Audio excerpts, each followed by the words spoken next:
मणिपुरनि हिंसायारि बे हिंसायारिया बबेनिफ्राय बबेसिम थांगासिनो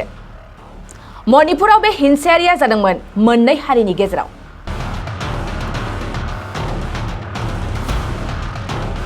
नाथाय मणिपुरनि बे हिंसायारिखौ आन्दोआव थानानै उतखारिया हिंसायारिनि अरखौ आरोबाव जोंग्लाव होगासिनो दिनै सान्थ्रिया हिंसायारिनि आन्दोआव थानाय KYKL उतखारिनि सा 12 खेटारखौ हमनो हादों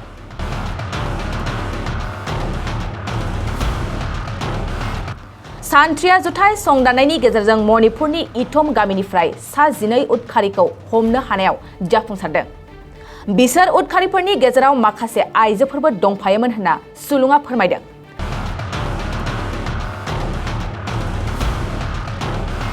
मख'नो गोनांदि मिरु सरकार आरो रायजो सरकारा मणिपुरनि हिंसायारि थासारिखौ गोजोनाव लाबोफिननो थाखाय गोबां नाजागासिनो मैया मणिपुरनि हिंसायारि थासारिखौ लानानै नखर मन्त्रि अमित शाहनि दैदेननायाव गासै राजखान्थि दोलोनि मोनसे गोनांथार मेल जुथुमनाय जायो गासै राजखान्थि पार्टिनि बाहागो लानायाव मणिपुरनि थासारिखौ लानानै गासै 3 घन्टा सम सावरायलायदों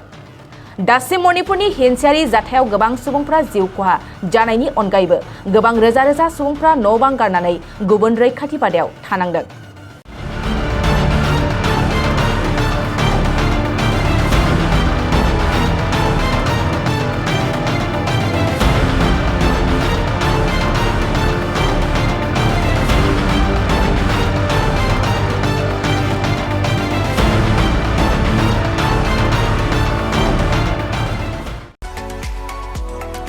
नैरोजा 23-24 सोलोंथाइ बोसोरनि थाखाय गोदान मुं थिसननाय लानानै फैदों Don Bosco degree college साफागुरिया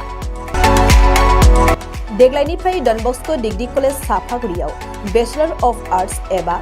BA नि सेथि सेमिस्टारनि गोदानै मुं थिसननाया दायो सोलिगासिनो दं चिरां जिल्लानि साफागुरियाव थानाय डन बस्को डिग्री कलेजआ देग्लायनिफ्राय BA थाखोनि सेथि सेमिस्टारनि थाखाय गोदानै एडमिशन लानायजों लोगोसे बड' इक'नमिक्स इंलिश एडुकेशन हिस्टरी आरो पलिटिकल साइन्स आयदानि थाखाय BA अनार्सनिबो खाबु दं गोग्गो सोलोंथाइनि थासारिजों लोगोसेयैनो डन बस्को डिग्री कलेज साफागुरियाव आलादा आलादायै हौवा हिन्जावनि थाखाय हस्टेलनि खाबुबो दं जुदि फरायसाफोरा डन बस्को डिग्री कलेज साफागुरियाव BA सेथि सेमिस्टारनि थाखाय गोदानै एडमिशन लानायनि सायाव आबुं बाथ्राखौ मिन्थिनोब्ला नैबे मबाइल नम्बर